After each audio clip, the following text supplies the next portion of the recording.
Que a graça do nosso Salvador Jesus esteja com todos nós. Por favor, abram suas Bíblias no livro de Daniel.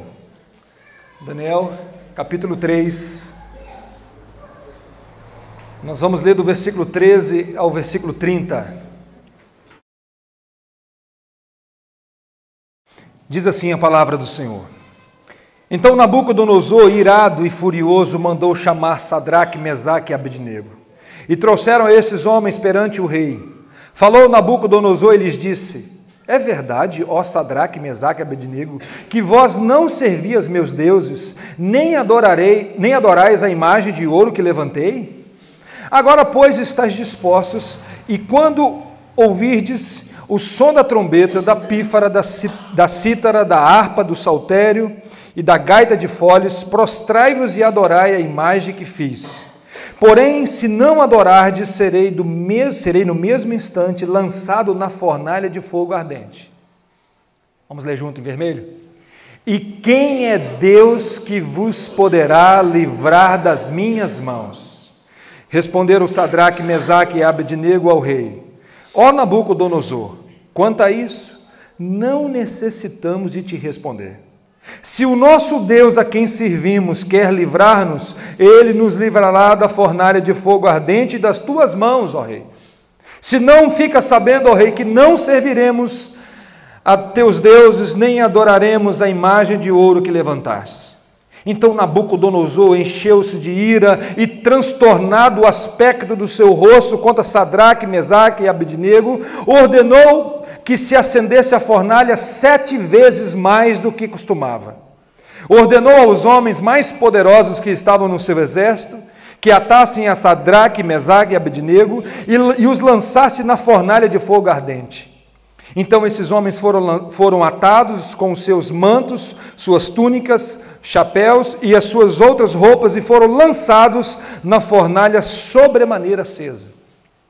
Versículo 22 diz assim: porque a palavra do rei era urgente, e a fornalha estava sobremaneira acesa, as chamas do fogo mataram os homens que lançavam de cima para dentro a Sadraque, Mesaque e Abednego.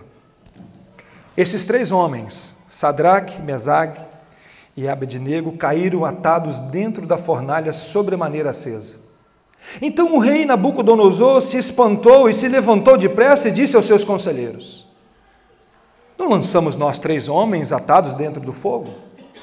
Responderam ao rei: é verdade, ó rei.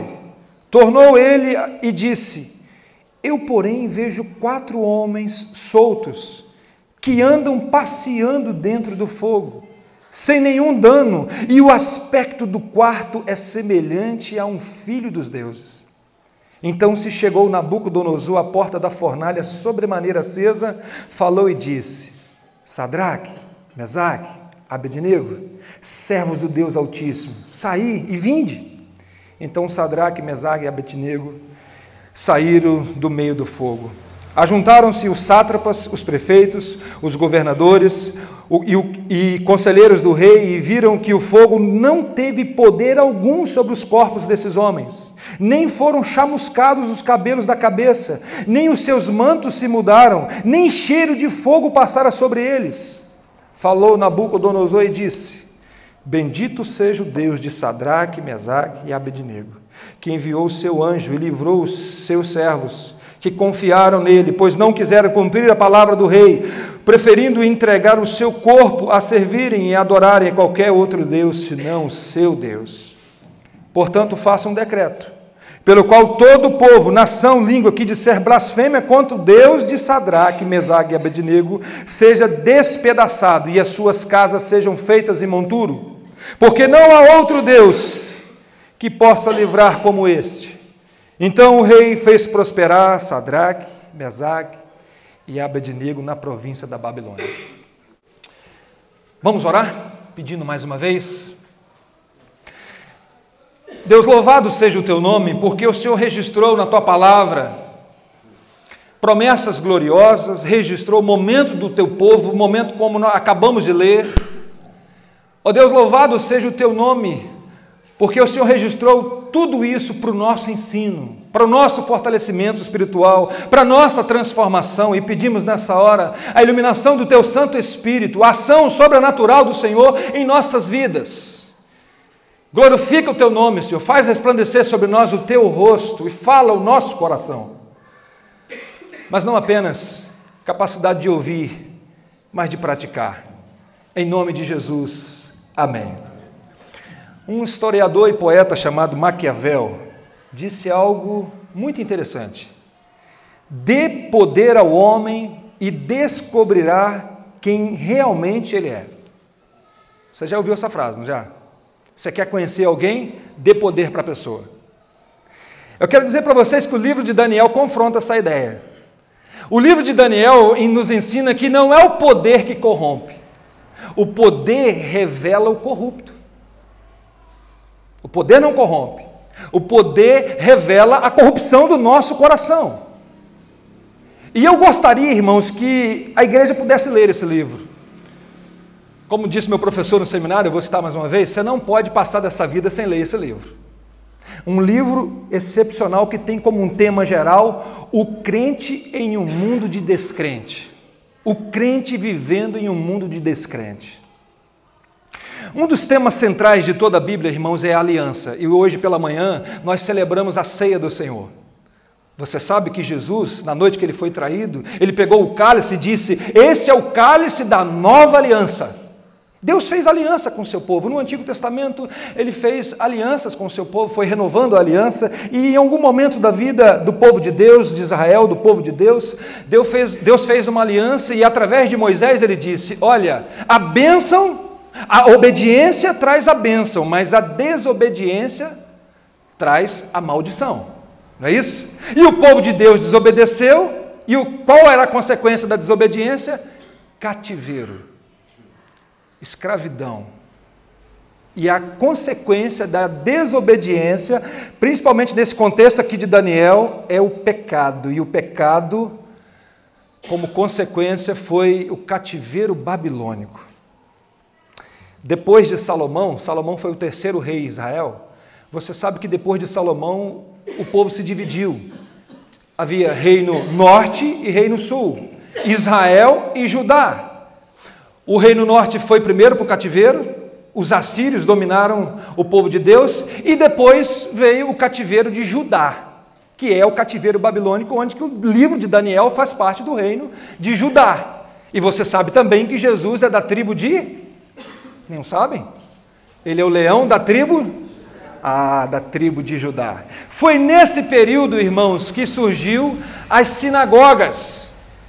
Sinagoga é uma espécie de congregação do templo. Para o judeu, só havia um lugar de adoração, Jerusalém, no templo.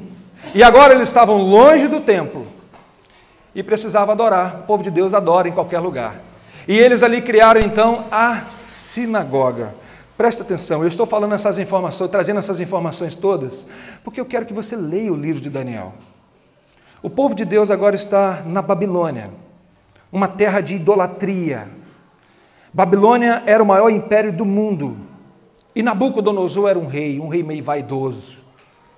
E esse rei chamou para o seu palácio, chamou para perto alguns israelitas e deu para eles estudos. Estudos assim, tudo por conta, tudo pago. Imagina isso. Você ser chamado pelo presidente dos Estados Unidos e falar assim: você vai estudar na melhor universidade. Tudo pago. Sabe o que significa isso? Emprego garantido. Quem participasse desse momento tinha emprego garantido. Nós chamamos isso de aquela oportunidade da vida, mas presta atenção que isso tem um preço. Eles tinham que só estudar e esquecer o resto. Eles tinham que esquecer que eram judeus, eles tinham que esquecer que eram servos do Deus Altíssimo. E a primeira coisa que eles fizeram, irmãos, foi trocar o nome desses 4 servos do Senhor. Porque o livro caminha com o nome desses 4 servos. Primeiro, o nome Daniel. Daniel significa Deus é meu juiz. Os nomes deles estão ligados a alguma coisa ligada a Deus. E a primeira coisa que eles fizeram foi tirar Deus da jogada, o nosso Deus, o Deus de Israel. Então eles trocam o nome de Daniel, que significa Deus é juiz, para Beltesazar, que significa Bel proteja o rei. O outro jovem chama Ananias, que significa Jeová é misericordioso. Trocou o nome dele, sabe para quê? Sadraque, que significa iluminado pela deusa do sol. O outro jovem chama Misael, que significa quem é como o nosso Deus? Quem é como Deus? Eles trocaram para Mesaque, que significa quem é como Vênus. O quarto jovem chama Azarias, e o seu nome significa Jeová ajuda. Trocaram o nome dele para Abednego, que significa servo de Nego. Nomes ligados a divindades pagãs. E a primeira coisa que a Universidade da Babilônia quis fazer é tirar da mente desses jovens a ideia do Deus de Israel. Tentar implantar novas convicções, novas crenças, novos valores, e por isso mudaram os seus nomes. Eles precisavam esquecer o nome deles. Deixa eu falar uma coisa para vocês. O ambiente de faculdade é bem complicado, não é? Mas preste atenção em algo que é muito importante. A faculdade é complicada para revelar a corrupção do nosso coração. Assim como a política. Nós falamos assim, política, aquilo é terrível. Não, o problema não está na política. É o nosso coração. O poder não corrompe, o poder revela o corrupto. Eles trocaram o nome desses garotos, desses jovens, mas não mudaram o caráter deles. Eles testemunharam de Jesus Cristo, do Senhor Deus de Israel, no meio de uma nação corrupta. Mudaram seus nomes, mas o seu caráter continuou o mesmo. Nós conhecemos também, irmãos, no livro de Daniel, aquele capítulo 1, versículo 8, que é o texto mais conhecido do livro de Daniel, que diz assim: resolveu Daniel firmemente não contaminar-se com as finas iguarias do rei, nem com o vinho que ele bebia, então pediu ao chefe dos eunucos que lhe permitisse não contaminar-se. Talvez esse é o texto mais conhecido do livro de Daniel. Daniel pede para não se contaminar. Ele queria ser uma pessoa pura numa nação impura. Foi o que nós estudamos domingo, quinta-feira aqui no estudo bíblico.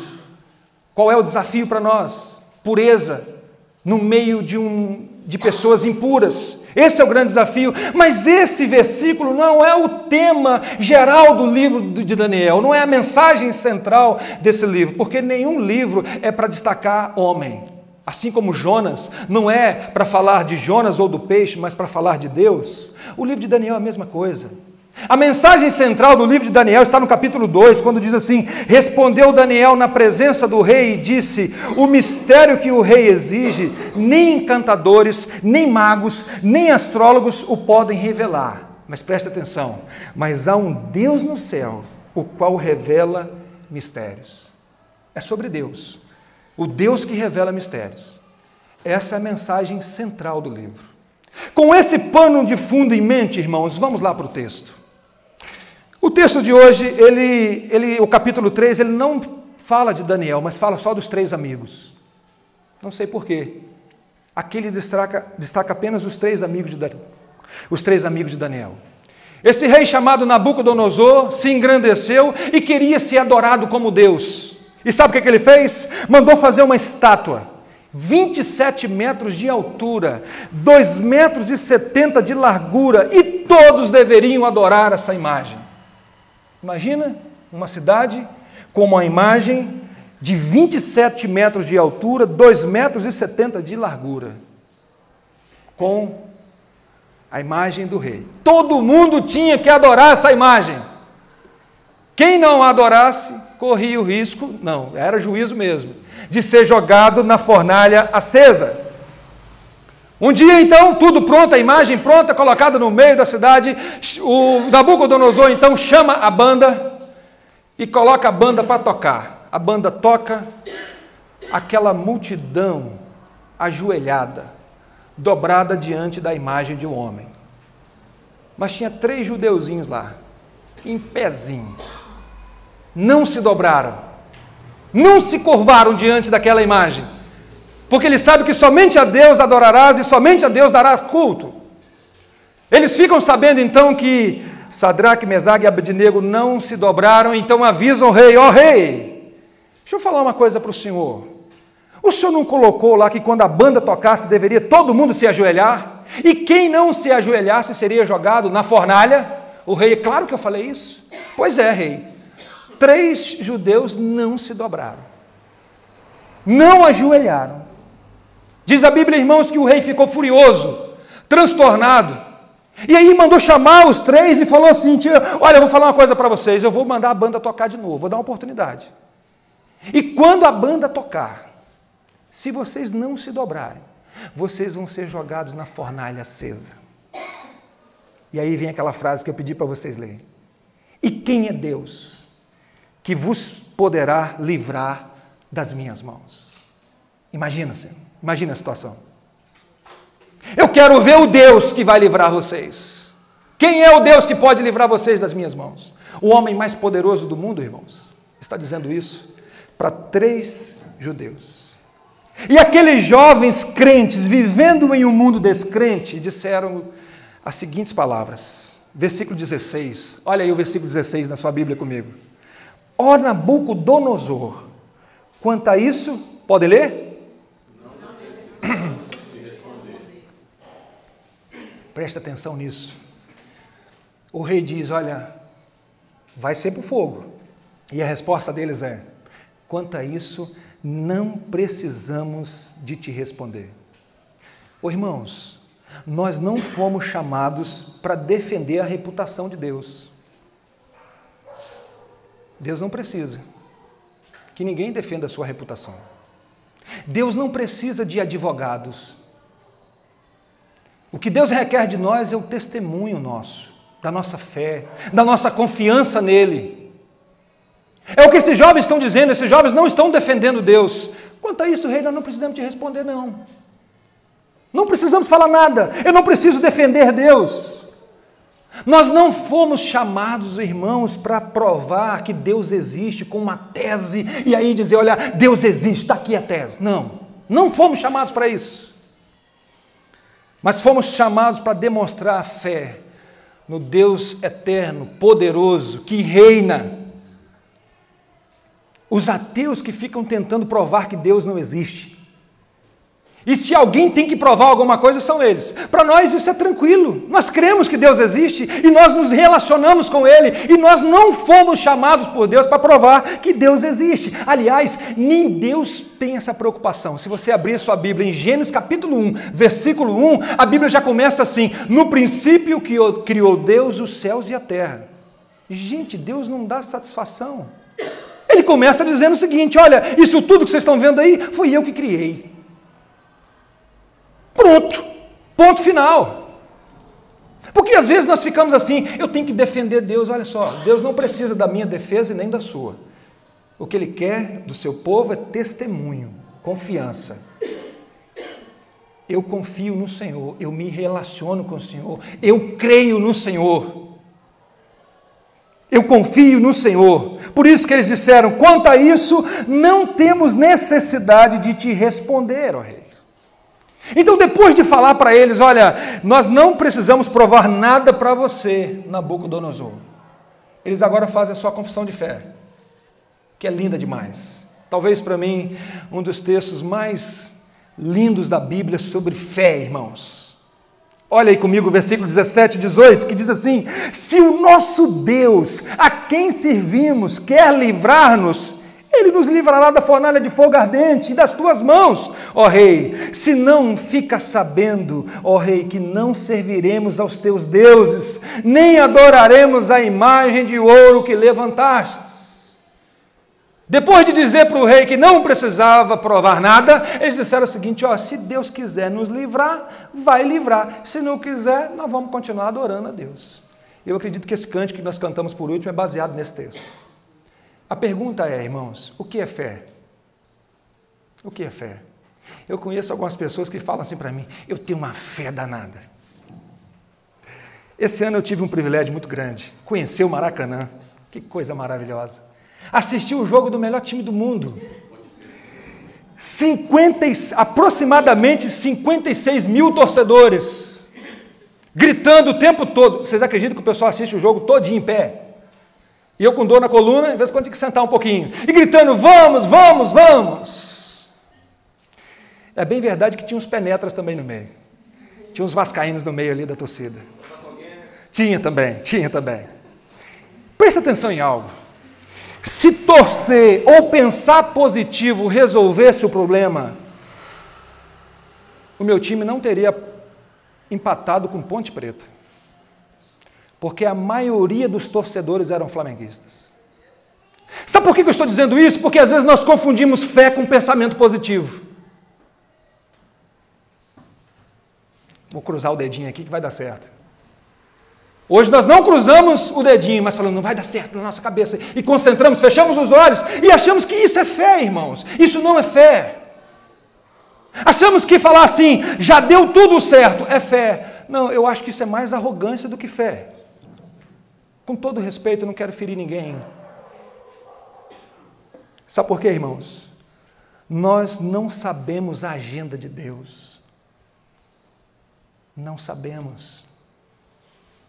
Essa ideia de que já deu tudo certo não funciona com Deus. Você pode falar quantas vezes você quiser, você pode gritar que já deu tudo certo. Não vai mudar nada no plano de Deus. Quem precisa mudar é você. E eles se colocam diante de Deus e dizem, se Deus quiser, tudo bem, se não quiser, não tem problema. A fé que remove montanhas se ajoelha diante da vontade soberana de Deus. É por isso que toda oração deveria terminar, Senhor, mas que seja feita a tua vontade, assim na terra como nos céus. Eles confiaram no Senhor independente do resultado, irmãos. E eles não sabiam o resultado de Deus. É fácil para nós hoje, porque nós temos a história toda. Eles não tinham. Eles não sabiam do quarto homem da fornalha. Mas eles se posicionaram antes e disseram, rei, fica sabendo de uma coisa. E não é arrogância que eles fizeram, não. É confiança em Deus. Se Deus quiser nos livrar, Ele vai. Se não quiser, nós vamos continuar servindo a Deus. Nós cantamos às vezes de maneira linda, né? Eu adoro pelo que Ele é, não pelo que Ele faz. Nós vamos servir a Deus, ó Rei, independente do resultado. E qual foi o resultado? A fornalha 7 vezes mais quente. Esse foi o resultado. E o fogo estava tão forte que matou as pessoas que jogaram o servo de Deus dentro daquela fornalha. Tão quente que estava.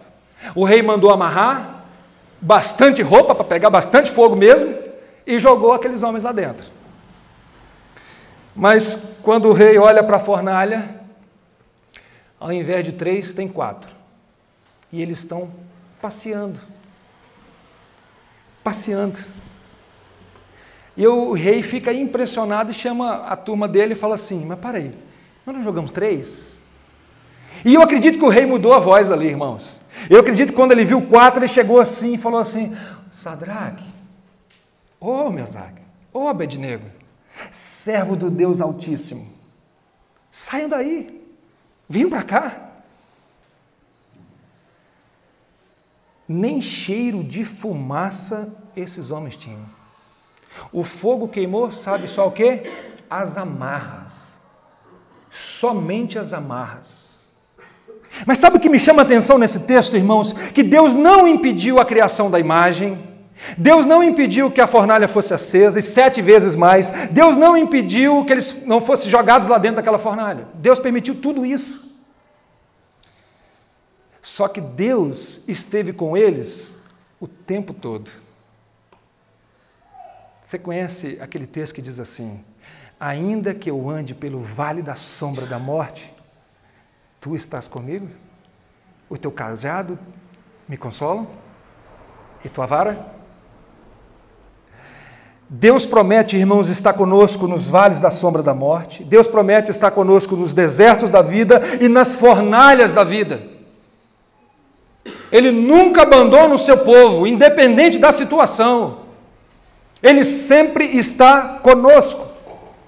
E quando nós olhamos aqui a conclusão desse texto, o rei que perguntou assim, eu quero ver o Deus que vai livrar vocês.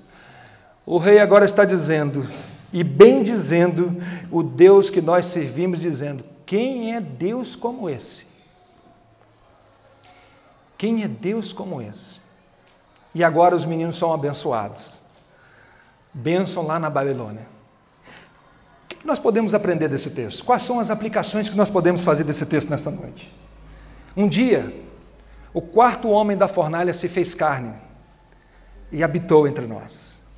Viveu uma vida santa, uma vida pura, uma vida especial, cumprindo a lei de Deus, diferente de Daniel, que um dia orou o seguinte: ó Deus, cabe a nós o coragem e vergonha, porque temos pecado contra ti. Ele disse: qualquer um aqui pode apontar pecado na minha vida.